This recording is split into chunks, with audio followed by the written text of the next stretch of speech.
नमस्कार। आइए सुनते हैं जयशंकर प्रसाद जी की लिखी कहानी शरणागत।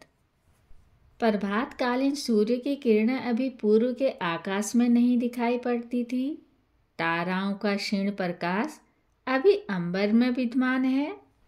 यमुना के तट पर 2-3 रमणियां खड़ी हैं और 2 यमुना की उन्हीं क्षीण लहरियों में, जो कि चंद्र के प्रकाश से रंजित हो रही है, स्नान कर रही हैं।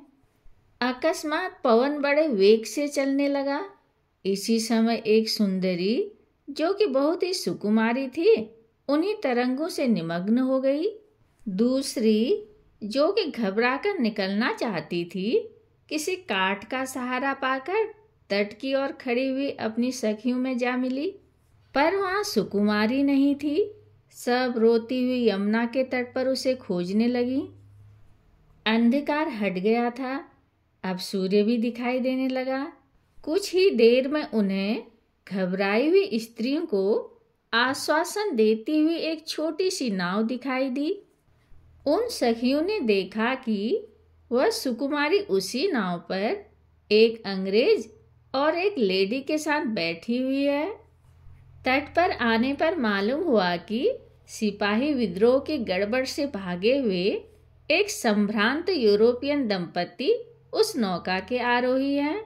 उन्होंने सुकुमारी को डूबते हुए बचाया है और इसे पहुंचाने के लिए वे लोग यहाँ तक आए। सुकुमारी को देखते ही सब सखियों ने दौड़कर उसे घेर लिया और उससे लिपट लिपट कर रोने लगी। अंग्रेज और लेडी दोनों ने जाना चाहा, पर वे स्त्रियां कब मानने वाली थी।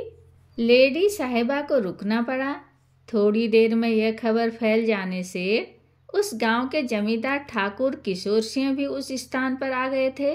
अब उनके अनुरोध करने से विल्फर्ड और एलिस को उनका आतिथ्य स्वीकार करने के लिए विवश होना पड़ा, क्योंकि सुकुमारी किशोर सिंह की ही स्त्री थी, जिसे उन लोगों ने बचाया था। चंदनपुर के जमींदार के घर में, जो यमुना तट पर बना हुआ है, पाई बाग के भीतर एक रविश में 4 कुर्सियां पड़ी हैं। एक पर किशोर सिंह और 2 कुर्सियों पर विल्फर्ड और एलिस बैठे हैं, तथा चौथी कुर्सी के सहारे सुकुमारी खड़ी है। किशोर सिंह मुस्कुरा रहे हैं और एलिस आश्चर्य की दृष्टि से सुकुमारी को देख रही है। विल्फर्ड उदास हैं और सुकुमारी मुख नीचा किए हुए है। सुकुमारी ने कनखियों से किशोर सिंह की ओर देखकर सिर झुका लिया। एलिस किशोर सिंह से, बाबू साहब, आप इन्हें बैठने की इजाज़त दें। किशोर सिंह, मैं क्या मना करता हूँ। एलिस सुकुमारी को देखकर बोली, फिर वह क्यों नहीं बैठती। किशोर सिंह, आप कहिए, शायद बैठ जाए। विल्फर्ड बोले, हाँ, आप क्यों खड़ी हैं। बेचारी सुकुमारी लज्जा से गड़ी जाती थी। एलिस सुकुमारी की ओर देखकर बोली, अगर आप न बैठेंगी तो मुझे बहुत रंज होगा। किशोर सिंह बोले, यूं न बैठेंगी, हाथ पकड़कर बिठाइए। एलिस सचमुच उठी, पर सुकुमारी एक बार किशोर सिंह की ओर वक्र दृष्टि से देखकर हंसती हुई पास की बारहदरी में भागकर चली गई। किंतु एलिस ने पीछा न छोड़ा। वह भी वहां पहुंची और उसे पकड़ा। सुकुमारी एलिस को देख गिड़गिड़ाकर बोली, क्षमा कीजिए, हम लोग पति के सामने कुर्सी पर नहीं बैठती और न कुर्सी पर बैठने का अभ्यास ही है। एलिस चुपचाप खड़ी रह गई। यह सोचने लगी कि क्या सचमुच पति के सामने कुर्सी पर न बैठना चाहिए। फिर उसने सोचा, यह बेचारी जानती ही नहीं कि कुर्सी पर बैठने में क्या सुख है।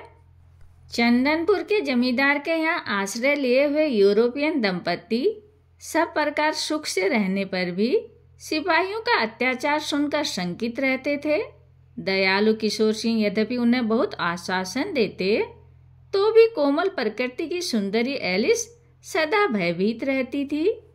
दोनों दंपति कमरे में बैठे हुए यमुना का सुंदर जल प्रवाह देख रहे हैं। विचित्रता यह है कि सिगार न मिल सकने के कारण विल्फर्ड साहब सटक के सड़ाके लगा रहे हैं। अभ्यास न होने के कारण सटक से उन्हें बड़ी अड़चन पड़ती थी। तिस पर सिपाहियों के अत्याचार का ध्यान उन्हें और भी उद्विग्न किए हुए था, क्योंकि एलिस का भय से पीला मुख उनसे देखा न जाता था। इतने में बाहर कोलाहल सुनाई पड़ा। एलिस के मुख से ओह माय गॉड निकल पड़ा और भय से वो मूर्छित हो गई। विल्फर्ड और किशोर सिंह ने एलिस को पलंग पर लिटाया और आप बाहर क्या है देखने के लिए चले। विल्फर्ड ने अपनी राइफल हाथ में ली और साथ में जाना चाहा, पर किशोर सिंह ने उन्हें समझा कर बैठाया और आप खूंटी पर लटकती तलवार लेकर बाहर निकल गए। किशोर सिंह बाहर आ गए।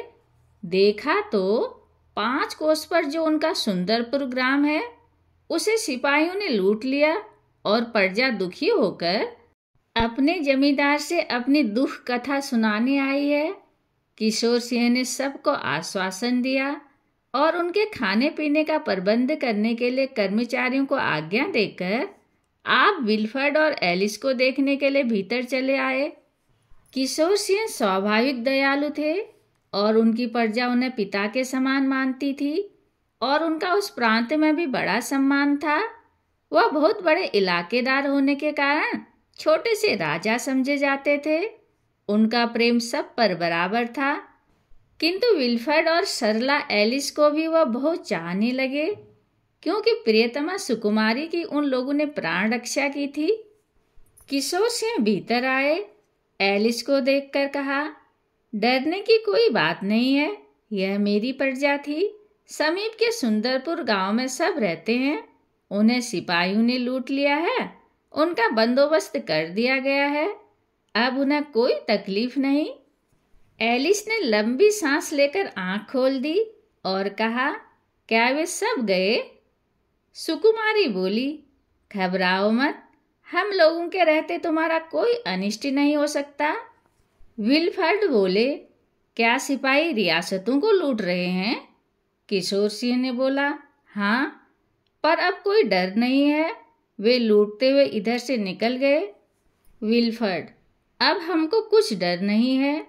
किशोर सिंह, आपने क्या सोचा? विल्फर्ड, अब ये सब अपने भाइयों को लूटते हैं तो शीघ्र ही अपने अत्याचार का फल पाएंगे और इनका क्या कुछ न होगा।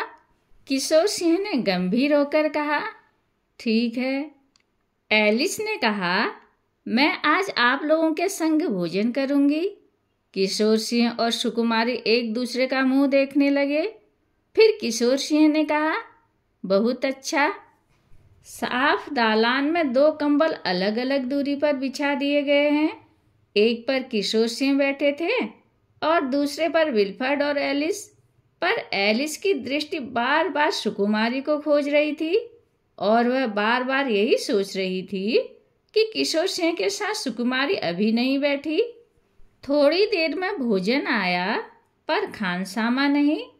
स्वयं सुकुमारी एक थाल लिए है और 3-4 औरतों के हाथ में भी खाद्य और पेय वस्तुएं हैं।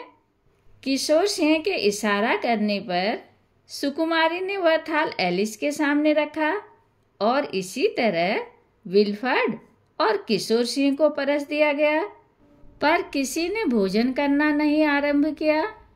एलिस ने सुकुमारी से कहा, आप क्या यहाँ भी न बैठेंगी? क्या यहाँ भी कुर्सी है? सुकुमारी, परसेगा कौन? एलिस, खानसामा। सुकुमारी, क्यों, क्या मैं नहीं हूँ? किशोर सिंह बोले, जिद न कीजिए, यह हमारे भोजन कर लेने पर भोजन करती हैं। एलिस ने आश्चर्य और उदासी भरी एक दृष्टि सुकुमारी पर डाली। एलिस को भोजन कैसा लगा सो कहा नहीं जा सकता। भारत में शांति स्थापित हो गई है। अब विल्फर्ड और एलिस अपनी नील की कोठी पर वापस जाने वाले हैं। चंदनपुर में उन्हें बहुत दिन रहना पड़ा। नील कोठी वहां से दूर है। 2 घोड़े सजे सजाए खड़े हैं और किशोर सिंह के 8 सशस्त्र सिपाही उनको पहुंचाने के लिए उपस्थित हैं। विल्फर्ड साहब किशोर सिंह से बातचीत करके छुट्टी पा चुके हैं। केवल एलिस अभी तक भीतर से नहीं आई, उन्हीं के आने की देर है। विल्फर्ड और किशोर सिंह पाई बाग में टहल रहे थे। इतने में 7-8 स्त्रियों का झुंड मकान से बाहर निकला। हैं, यह क्या? एलिस ने अपना गाउन नहीं पहना, उसके बदले फिरोजी रंग के रेशमी कपड़े का कामदानी लहंगा और मखमल की कंचुकी जिसके सितारे रेशमी ओढ़नी के ऊपर से चमक रहे हैं। हैं, यह क्या? स्वाभाविक अरुण अधरों में पान की लाली भी है, आंखों में काजल की रेखा भी है, चोटी भी फूलों से गुथी जा चुकी है और मस्तक में सुंदर सा बाल अरुण का बिंदु भी तो है। देखते ही किशोर सिंह खिलखिलाकर हंस पड़े और विल्फर्ड तो भौचक्के से रह गए। किशोर सिंह ने एलिस से कहा, आपके लिए भी घोड़ा तैयार है? पर सुकुमारी ने कहा, नहीं, इनके लिए पालकी मंगा दो। कहानी सुनने के लिए धन्यवाद।